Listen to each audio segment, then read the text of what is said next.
हम बात कर रहे थे मेवाड़ राजवंश की। कल हमने बात की रायमल।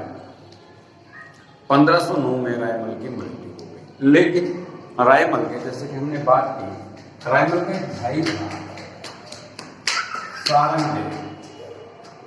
सारंगदेव।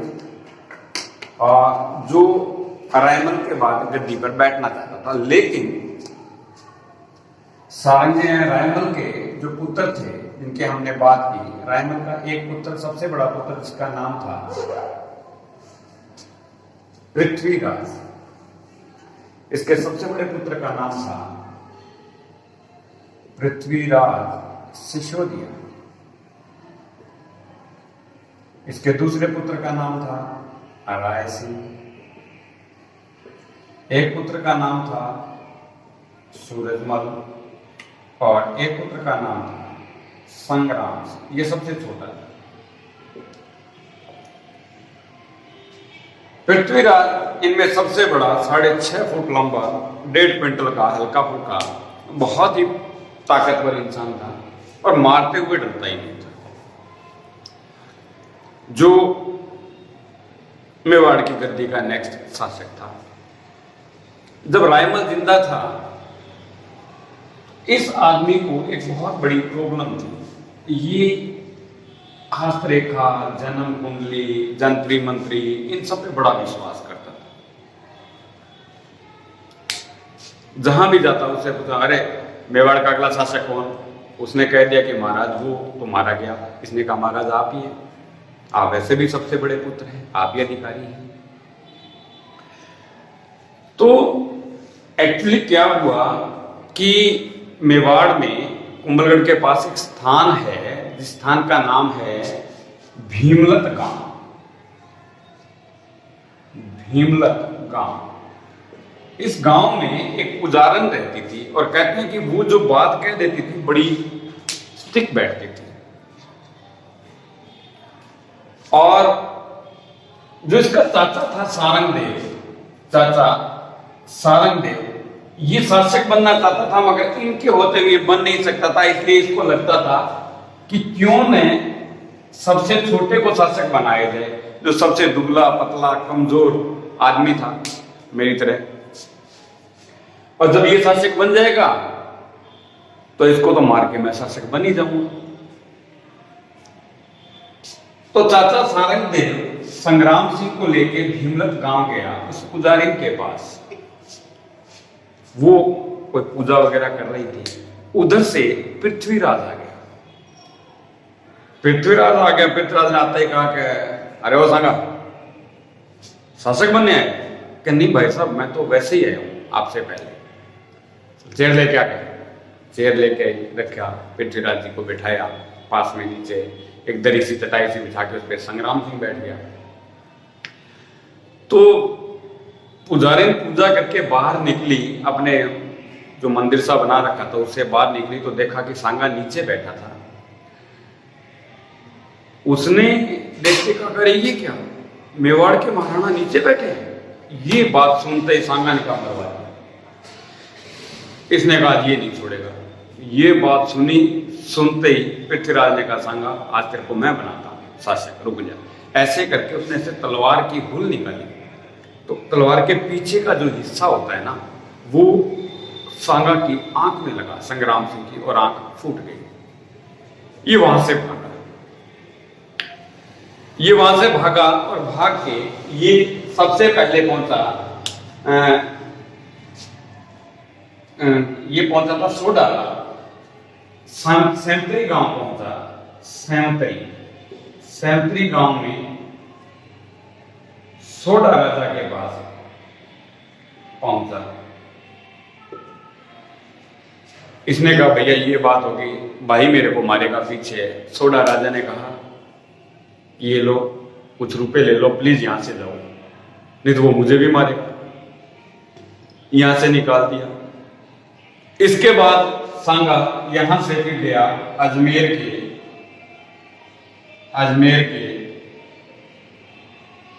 करमचंद पंवार के पास। उसने इसको 20,000 रुपए दिए और थोड़ा बहुत सहयोग किया। और उसने भी कहा कि यार आप चले जाओ यहाँ से, सांगा जी अगर पृथ्वीराज जी को पता चल गया तो बहुत मारेगा मेरे को। उसने भी यहां से निकाल दिया और ये एक फूटी हुई आंख को लेके सांगा जंगलों में चला गया। चलिए अब शासक बचे 3। एक का नाम पृथ्वीराज, एक का नाम राय सिंह, एक का नाम सूरजमल और चौथा चाचा सारंग।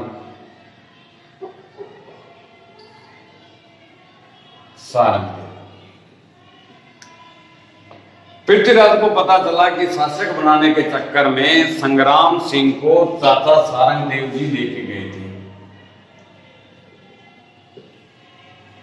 पृथ्वीराज ने सारंग देव को खत्म कर दिया, इसको मार दिया और चाचा जी भी चल गए।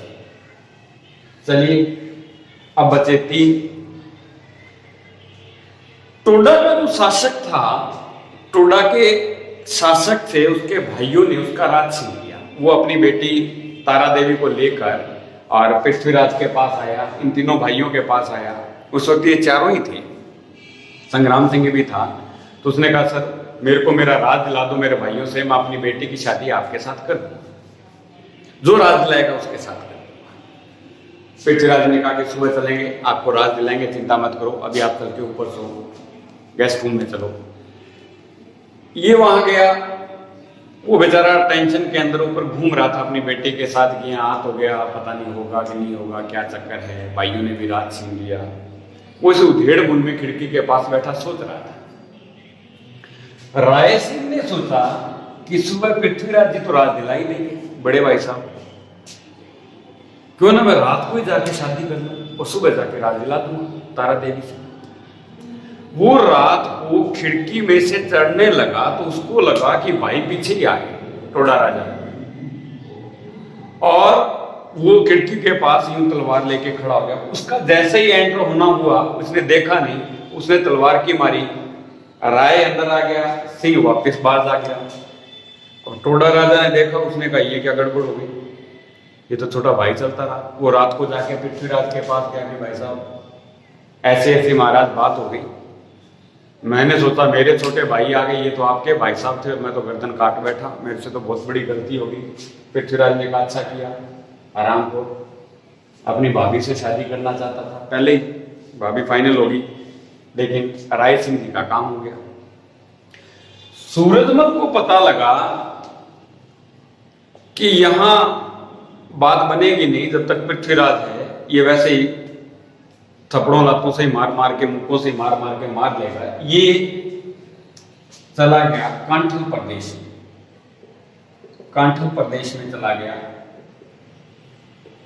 नया राज ढूंढने के लिए, नया राज स्थापित करने के लिए। और कहते हैं कि इस पे वहां बिजली गिर गई और ये वहां पर मारा गया। सांगा वैसे भाग गया संग्राम सिंह, राय सिंह अपनी करतूतों के कारण मारा गया। सूरजमल जब कांठल प्रदेश में राज ढूंढने गया तब मारा गया। अब बचा पृथ्वीराज। पृथ्वीराज ने अपने चाचा की हत्या की थी, ये बात उसके ससुराल वालों ने गांठ बांध रखी थी। उन्होंने पृथ्वीराज को शिकार करने के बहाने अपने यहां बुलाया और इसको जहरीले लड्डू खिला दिए अपने जवाई की मृत्यु का बदला लेने के लिए। और पृथ्वीराज की मृत्यु जहरीले लड्डू खाने से हो गई, जहरीले लड्डू खाने से हो गई। अब भाई ये भी गए, चाचा गए, तीनों भाई गए। अब सिसोदिया सरदारों ने ढूंढकर संग्राम सिंह को ले गया। संग्राम सिंह के पास गए। संग्राम सिंह ने कहा कि चलो अब सिसोदिया वंश में कोई नहीं बचा है, आप बचे हैं। संग्राम सिंह ने कहा मैं तो नहीं जाता, ये पृथ्वीराज की कोई चाल लगती है, मारेगा। बड़ी मुश्किल से समझाया लेकिन मानने को तैयार ही नहीं। 6.5 फुट लंबा, 25 किलो का बड़ा हष्टपुष्ट जवान था सांगा। फिर इसको उठा के लाए जबरदस्ती, इसको विश्वास दिलाया फिर आके ये मेवाड़ की गद्दी पे बैठा राणा सांगा। और राणा सांगा के नाम से, राणा सांगा के नाम से ये इतिहास में प्रसिद्ध हुआ। इसका नाम था राणा सांगा या संग्राम सिंह।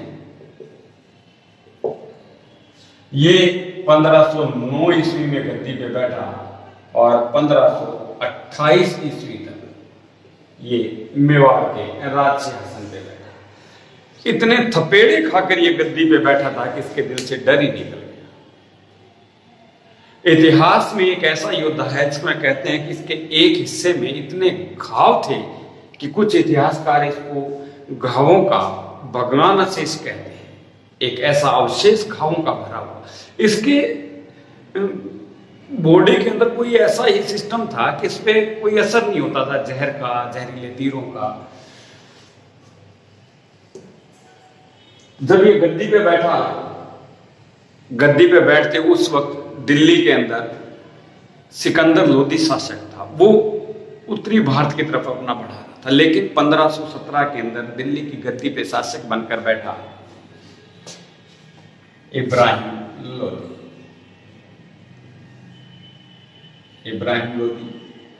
इब्राहिम लोदी ने राणा सांगा से कहा कि या तो मेवाड़ मेरी अधीनता स्वीकार करे या युद्ध के लिए तैयार है।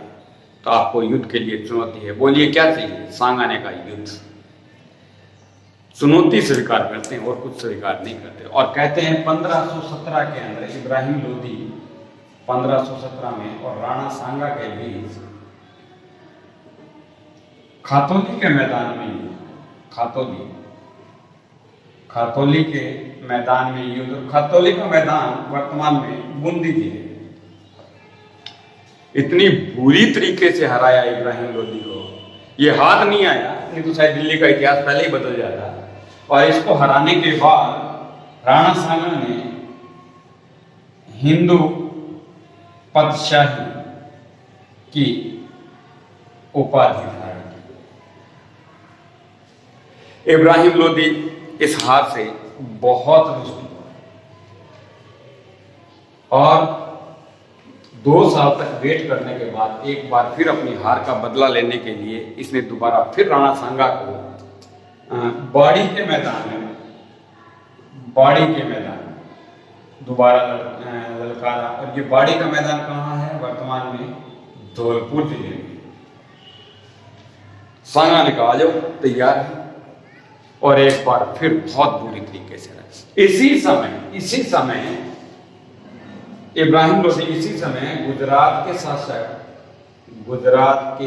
शासक महमूद बेगड़ा ने भी सांगा पर आक्रमण किया।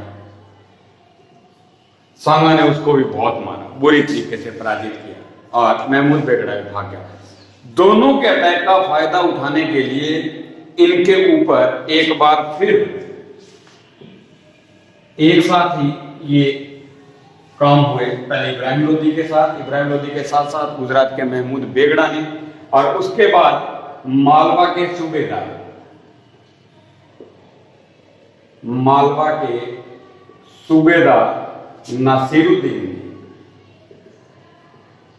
नासिरुद्दीन ने राणा सांगा पर हमला किया। राणा सांगा ने मालवा से इंद्र को जीत लिया। सांगा ने नासिरुद्दीन को हरा दिया और मालवा से ईडर जीतकर रायमल को, इसका एक सूबेदार था, रायमल को ईडर के सिंहासन पर